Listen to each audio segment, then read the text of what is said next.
não é um projeto de lei de iniciativa popular, mas vamos assumir que tenha sido. E quando foi jogado à Câmara, o que aconteceu? Foi um trâmite automático? Ou ficou a júdice de quem era o presidente da Câmara? Ficou a júdice do presidente da Câmara. Ele que definiu o processo. O que eu faço com essa plica? Vou engaletar, mando para o Senado, fazer uma votação prévia, depois a gente manda. Como é que faz? Não tem um processo automático. Todos os países envolvidos têm um processo de iniciativa popular automático, independente de quem está ocupando qualquer cargo político. Nós não temos esses mecanismos. Isso se refere a iniciativas populares, referendo popular e recall de mandato. Essas três coisas são fundamentais. Então, o Estado manda sempre, não tem mecanismos regulamentados de interferência direta da população. E claro, quando você tem poder executivo forte, quando você tem centralização, quando você tem o Estado mandando sempre, é um prato cheio para as grandes oligarquias políticas se formarem e as grandes oligarquias econômicas se formarem e comandarem o todo. E quando você tem essa dinâmica, o que acaba sofrendo? O modelo econômico. Não há como um Estado social com essa concentração de poder político e econômico na mão do Estado e na mão de grandes empresários que ficam em conluio, não há como este modelo ser capitalista. Não há como existir a livre iniciativa. Toda iniciativa é regulada. Claro que tem que ser regulada. Porque se não for regulada, ai de um pequeno empresário se tornar um rival do grande empresário, que é amigo do governo que controla a regulamentação, que controla os financiamentos públicos. Ai desse pequeno empresário de crescer. Ai dessa nova ideia pulverizar e se tornar uma grande ideia. É um risco muito grande do Estado e dos seus parceiros, das suas oligarquias que o sustentam, que estão em conluio, ficam rivalizados. Eles não permitem um capitalismo que é calcado na livre iniciativa, na competição livre, sem interferência de oligopólios e monopólios, alta tributação. A propriedade privada, por consequência, também é regulamentada. Existe a função social da propriedade. Essa está totalmente em linha com o patrimonialismo do Estado. Ele é um grande concentrador de capital, é um grande concentrador de propriedade, regulamenta isso. Não é um direito universal, livre, de todo cidadão brasileiro de ter propriedade. A propriedade não é do cidadão, ela é do Estado. O Estado permite que o cidadão use essa propriedade durante um período. Ai do cidadão usar essa propriedade de uma maneira indevida. Ai do cidadão errar e fazer o que ele quiser. O cidadão não pode fazer o que ele quiser com a propriedade dele. Então ele não é dono de sua propriedade. Simples assim, não temos direito de propriedade plena. Então quando se tem essa dinâmica de Estado social, com essa concentração de poder, no executivo, na centralização, e o Estado manda sempre, não há capitalismo, não há livre iniciativa. E por consequência, quando não há livre iniciativa e capitalismo, a geração das oportunidades é menor. Há uma menor geração de oportunidades. Quando há menor geração de oportunidades, cabe ao Estado, sim, promover os avanços. E não a livre iniciativa da sociedade. A sociedade, mais uma vez, está debelada e privada da sua função de ela criar as grandes oportunidades e aproveitar o benefício dessas oportunidades. Não. Existe uma transferência de prioridade para o Estado. E aí que o Estado se torna totalmente ineficiente, porque é impossível de se delimitar todas as milhões de ideias possíveis de negócio que tem que fazer no Brasil. O povo tem que estar livre para explorar essas ideias. Tem que estar livre e dono do resultado positivo dessas ideias. E esse contexto não existe. Então, pontuo aqui esses grandes 4 problemas. O livro, ele aponta que a Constituição vai sempre criar esses 4 problemas.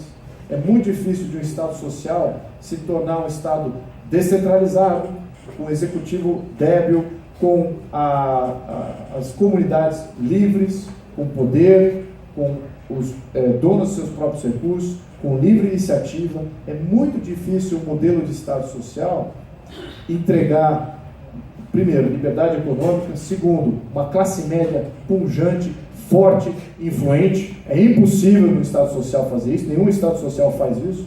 Todos os Estados liberais fazem. A classe média dos Estados liberais faz exatamente isso que eu mencionei. São classes médias influentes. As classes médias dos países debaixo de um Estado social são irrelevantes.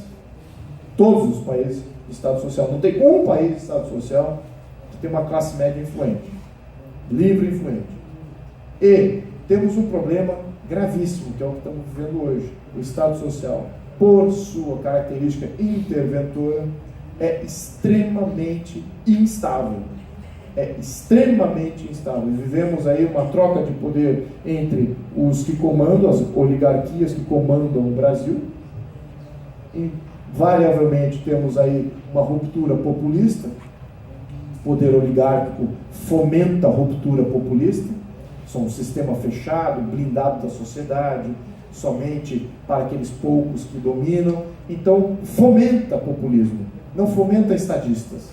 É isso que nós estamos precisando. Estamos precisando de estadistas que têm ideia, um conceito pleno de que temos que sair do Estado social, que temos que ter um Estado de direito, em que as leis comandam a coisa pública, que haja mecanismos populares de interferência diretas, mas que também a democracia não se torne uma tirania. Tem que ter limite também na democracia. Mas temos que ter mais controle de interferências diretas, o que nós não temos. Então, a minha relatoria aqui do problema do Brasil é muito simples. Os países envolvidos, estou falando desses 25 países envolvidos, têm essas medidas, têm um Estado de Direito, uma série de fatores aqui, é uma lista relativamente longa, mas, em resumo, são países estáveis, são países mais democráticos, mais mecanismos democráticos, e em função de não terem poder centralizado em demasia, eles têm a livre iniciativa no comando e gerando riqueza da sua classe média. Essa classe média interfere diretamente no poder, livremente. Essa dinâmica política, junto com uma dinâmica econômica, é o ecossistema que temos que criar. O outro ecossistema que é o mais comum, dos 200 países do mundo, 180 são países característicos mais similares ao Brasil do que similares aos 20 países, aos Estados Unidos, a Inglaterra, a França, etc. Os 180 países são mais similares ao Brasil porque eles têm essa dinâmica instável de poder concentrado e oligarquias e populistas assumindo o poder, revezando-se no poder, e a sociedade de fato não é influente. Essa que é a característica humana. Agora, é esse o nosso futuro? É para isso que nós estamos aqui? É para aceitar esse conjunto? Dizer, isso aí para mudar, isso não dá, isso, como é que vai fazer essa mudança? Como é que a gente sai do Estado social e adota aqui um Estado liberal conforme os países envolvidos? Por que a gente não faz isso? Aí entra de novo as narrativas do século, mais de um século, que nós escutamos, que o povo não é qualificado, o povo não está preparado, que a nossa língua não permite isso, que a nossa religião não permite isso, não é para nós, não é nossa missão. E o livro também entra nesse contexto. Sociedades em pré-barbárie adotaram modelos liberais. Sociedades com mais de 90% de analfabetismo adotaram modelos liberais e reverteram totalmente a sua história. Saíram de um contexto despótico e transferiram o poder para a sua classe média, e essa classe média fez a grande diferença na evolução política e econômica desse país. Nós temos essa realidade no Brasil. Basta ter a consciência. Essa é a minha missão. Essa é a missão do livro. Não é uma missão pequena. Não é uma missão fácil. Não é uma missão digestível. Ela precisa de uma elite de consciência muito abrangente no Brasil. Não precisamos de milhões, mas precisamos de alguns milhares pensando, conscientes que esse é o problema. Conscientes que qualquer representante que suba e fala que eu vou fazer um plano nacional para acabar com a pobreza, eu vou fazer um plano nacional para melhorar na saúde, vou fazer um plano nacional de previdência que vai tomar conta de todo mundo. Esse é o discurso do Estado Social. Essas são as vozes do Estado Social. Cair nesse discurso, mais uma vez, é um grande erro de quem tem consciência. E eu tenho plena consciência que aqueles que vêm aqui numa sexta-feira à noite têm consciência que isso é um problema e estão plenamente capazes de absorver tudo e mais um pouco do que o livro oferece, do que eu posso responder como questão. Senhores, muito obrigado pelo tempo. Conto com vocês. Muito obrigado. A capitania do alumínio, e agora estão querendo fazer a capitania do transporte rodoviário, né? Então ninguém entendeu essa greve, e tabela de preço mínimo, né? É o oligopólio, o monopólio. Outra contradição que nós temos, que apesar de nós sermos um país presidencialista, na realidade quem manda é o parlamento, né? Porque se o governante não comprar o parlamento, ele não governa. Então, na realidade, nós temos um parlamentarismo. Isso leva a uma consequência, é o país provedor, né? O Estado provedor. Então, por isso, por exemplo, o nosso povo produz 6 vezes menos que o Japão, porque de 44 horas que ele trabalha, ele só produz 8, porque ele acha que o Estado vai prover tudo, né? Quem não viu ainda uma pessoa cavando no buraco e 10 em volta olhando? Então é porque ele não tem consciência que ele precisa produzir, ele acha que o Estado vai dar tudo o dinheiro da árvore, ou se não chove dinheiro e o Estado vai prover tudo para ele. Isso realmente é o grande problema que nós temos que mudar na nossa Constituição, e quem você pôr lá não vai resolver se não mudar a Constituição. Eu concordo plenamente com isso. É isso aí, Luiz Felipe, me permita uma colocação. O senhor fez uma série de diagnósticos aqui. Eu gostaria de entender um pouco qual é a tua visão exatamente no subtítulo da palestra. O que fazer para entrar de vez no século XXI? O que fazer para entrar de vez no século XXI? Entender que a nossa Constituição é antiga. Ela é recente, em termos de data, mas quando ela foi feita, as ideias de dependência, dependency theory, como até mencionei no programa anterior, as ideias de dependência, que eram aquelas ideias desenvolvimentistas, contrárias às ideias de desenvolvimento de modernização tradicional, você passa pela agricultura, aí desenvolve uma indústria, aí depois disso vem a parte de serviços e tecnologia, que tem sido o padrão de crescimento, de evolução dos países desenvolvidos. Os marxistas na ONU criaram a teoria da dependência, dizendo que os países em emergentes e subdesenvolvimento, eles são periferias e o centro desenvolvido mata e interfere no ciclo evolutivo natural de modernização desses países. Então, para ficar longe desse problema, é necessário fechar essas economias.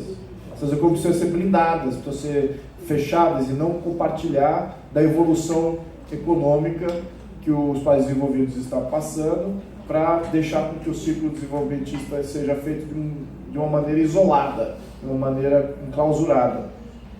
A gente nasceu, nossa Constituição nasce com essa percepção. Temos que ter uma economia fechada, regulamentada, porque senão o nosso ciclo de desenvolvimento não vai se suceder. Esse é o ideário da maioria dos constituintes. Esse é o ideário de todos. Só que esse modelo, ele já morreu nos anos 80. Ele morreu nos anos 80 e foi completamente sepultado nos anos 90. E nós estávamos celebrando exatamente isso em 1988. Agora vamos estar livres do imperialismo norte-americano, aqui esse artigo nos protege, aquele outro artigo nos protege, aquele outro artigo nacionaliza isso aqui, outro artigo nacionaliza aquilo lá. Pronto. Então nós nascemos de um conceito morto já no século XX. Estamos ainda vivendo o reflexo disso, e boa parte dos partidos que ainda estão aí tem essa cabeça de dependência. Olha, vai ter um imperialista que vai vir aqui tomar... Mas é um retrocesso de mais de 30, 40 anos, ideologicamente falando.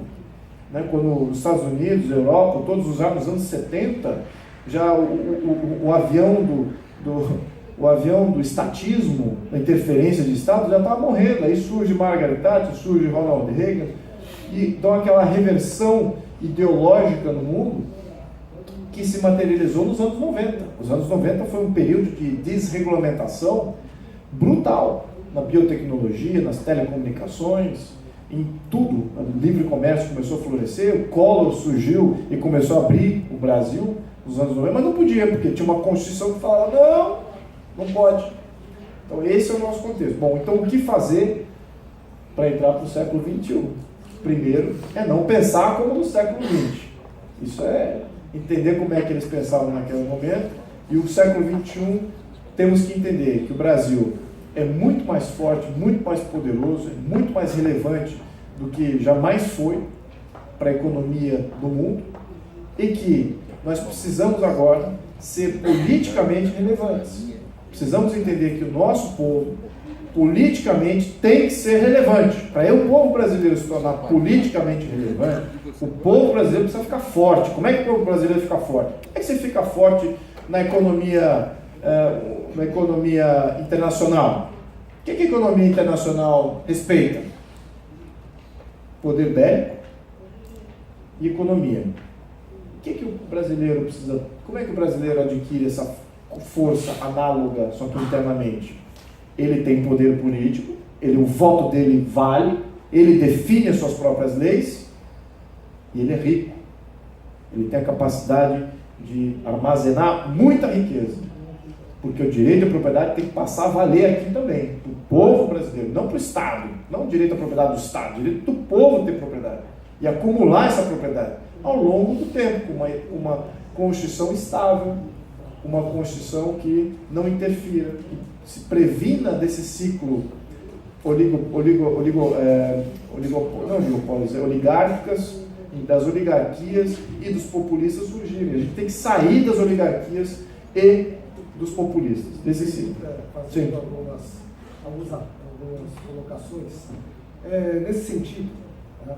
Então, o senhor está dizendo que nós necessitamos uma Constituição Nacional atualizada e voltada a um país, uma sociedade livre, liberal, não mais que liberal, certo? Independente. Porque justamente eu concordo aí plenamente que nós temos uma plutocracia mandando neste país, né? Mais que até uma plutocracia, uma cleptocracia, como eles estão dizendo aí, né? Tá? Exatamente, a minha colega da FECAP, né? Então, o senhor está defendendo uma mudança, não uma reforma, mas uma mudança constitucional.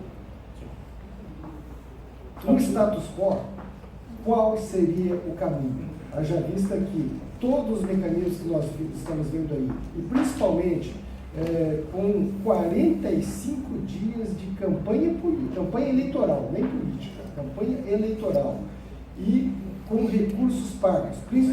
Por exemplo, seu partido não vai pedir. Né? Como fazer isso? Obrigado, a pergunta é pertinente. Bom, tem 4 maneiras de fazer essa grande mudança. Uma delas é ilegal, mas eu vou falar de todas elas, até da ilegal. Primeiro, um poder executivo é eleito com a missão de mudar o sistema. E eu acho que isso tem que ser uma cobrança nossa de qualquer candidato a presidente. Qualquer candidato a presidente, ele tem que ter a missão, no seu legado histórico, de ter mudado o regime. Assim como Charles de Gaulle mudou da 4ª República para a 5ª República. Ele foi aclamado para mudar o sistema, porque o sistema estava completamente dominado aí por forças destrutivas de Estado de Direito, muito similares ao que estamos vivendo aqui no Brasil agora. Ele foi aclamado, fazendo Charles de Gaulle, por favor, venha salvar a França. Ele entra com uma Constituição pronta e fala assim, referendo popular neste papel aqui. Não vou discutir essa discussão, essa Constituição. O povo vai ler, se não gostar, diz não. Se gostar, temos uma nova república. Foi assim que Charles de Gaulle fez. Esse é o modelo que eu prefiro. Tá? Ter algum candidato, ou até mais do que um candidato, dizendo que, olha, quero mudar o regime. De fato, eu concordo, isso aqui, esse diagnóstico é isso aí, independente, isso aqui é uma relatoria universal, não é minha. É um comparativo do que funciona no mundo, o que existe e funciona, com o que nós não temos, que não existe aqui. Enfim, então, esse é o ponto número 1. Um presidente associado a isso, querendo fazer essa mudança. O Poder Executivo hoje pode fazer isso. Segundo modelo, eleger uma bancada de senadores e deputados bem ampla e vinculados a essa missão. Essa conscientização já existe. Boa parte de grandes pensadores, nem grandes pensadores, boa parte de partidos políticos e juristas de diferentes setores, todos eles concordam, a Constituição já deu, os juristas criminais, juristas constitucionais, juristas tributários, todos eles fazem que essa Constituição não dá mais. Então há uma conscientização muito grande por aqueles que convivem com os reflexos negativos da Constituição. Existe uma conscientização. Mesmo assim, precisa se criar uma Constituição para submeter ao crivo dessa grande bancada. E eu aí gosto da ideia do Carvalhosa de ter uma constituinte independente e que não vai ocupar nenhum cargo político ou burocrático na sequência dessa constituinte. São cidadãos do bem que entram para uma constituinte, eleitos, e votam numa Constituição pré-escrita. Não existe essa de 500 deputados escreverem uma Constituição, não existe isso. As melhores Constituições são escritas a 2, 3 mãos, e há um pequeno comitê, e aí é submetido a voto. Essa tem sido a tradição, a das melhores Constituições do Brasil, que só teve 2 boas, o resto foram um desastre, e muito porque foram inconstituinte, várias constituições, várias oligarquias votando, etc. Então esse é o segundo modelo. O terceiro modelo, que é talvez uma utopia, mas ele é possível, que eu já até escutei isso em um debate, foi assim, olha, uma grande intervenção popular. Agora, como é que se faz isso? Acho que nós ativistas já tentamos algumas, né? Sucesso tivemos?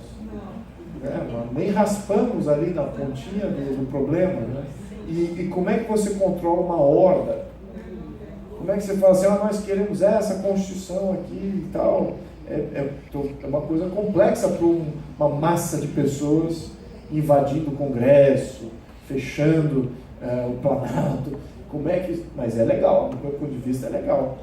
É uma interferência direta. O povo tem que agir, a soberania é do povo, ele pode agir diretamente ou através dos seus representantes. Não há mecanismo regulamentado de como o povo pode intervir diretamente, não é? Não existe o recall de mandato, não existe o referendo popular regulamentado, então o povo está agindo, vocês que regulamentem essa intervenção. Mas enfim, essa seria uma maneira ainda legal. E a quarta maneira, claro, é você ter forças militares intervindo. O que já deixaram bem amplamente claros que não vão fazer isso. Eles querem agir através das eleições. Então, aí cabe a pergunta, qual dessas possibilidades eu acho que são as mais factíveis? Aí temos a primeira e a segunda.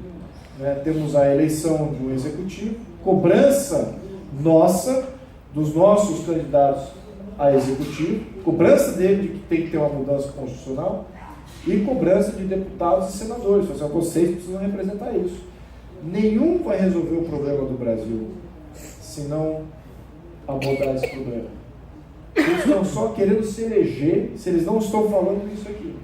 Se eles não estiverem falando assim, eu quero fazer uma reforma constitucional, eles são parte do problema. Eles não querem resolver o problema. Eles querem se eleger. Essa que é a grande dinâmica. Então temos que fazer uma seleção. Por isso que precisamos dessa massa mais consciente. É exatamente isso.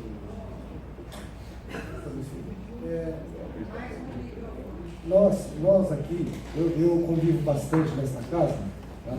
E nós vemos aqui, eu dificilmente, poucas vezes, eu vi o povo entrar aqui dentro. Não porque tem o PM aí na porta, não porque a porta esteja fechada, não. Dificilmente o povo vem aqui para defender ou para reivindicar alguma coisa em prol da sociedade. Eles vêm aqui para bater no gabinete de deputado, pedir favor para si. Tá? Então, doutor Felipe, o senhor colocou uma série de coisas que eu concordo em gênero e grau, mas são macro questões. Agora, a maior questão que eu vejo, e aí o senhor passou triscando, mas não entrou, é a questão da nossa moral. Da moral no conceito sociológico, do conjunto de valores do nosso povo. Né? O senhor falou que o nosso problema não é povo, eu acho que é. O senhor falou que o nosso problema não é cultural, eu acho que é, porque a nossa cultura, a cultura nacional do Brasil, ainda não está formada. E nós tivemos uma série de problemas em todo esse processo. Então, esses valores que nós estamos enfrentando aqui, que coloca aqui dentro dessa casa 94 deputados, e desses 94, eu me arrisco a dizer que pelo menos 90 são idiotas. Tá? Eu estou falando aqui. Amanhã eu não entrar mais, mas eu conheço a maioria deles. Tá? Se você fizer qualquer questionamento do que nós estamos ouvindo e discutindo aqui hoje, eles vão falar jargão de jornal nacional. Tá? O que aconteceu essa semana, lá na Câmara dos Vereadores, aprovando o salário família. Salário família, salário esposa. Então, eu gosto muito de ver a questão do processo de desenvolvimento socioeconômico dos países. Quando nós tivemos um boom de desenvolvimento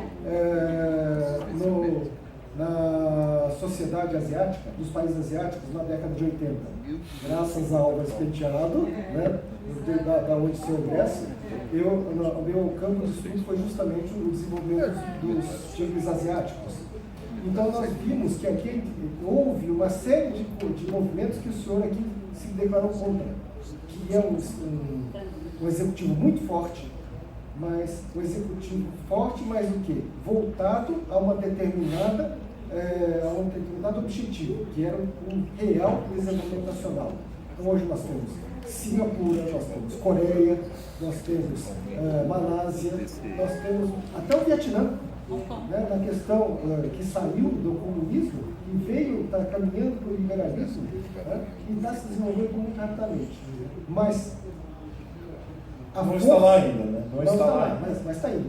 Mas a força do governo forte foi para levar a sociedade a algo mais próximo possível do welfare, né? Do estado de conforto. Agora, a nossa elite, embora eu concordo também com o que o senhor fala, que é falacioso dizer que nós somos uma sociedade liberal, que nós não somos, mas a nossa elite a pior, como se fosse uma elite medieval.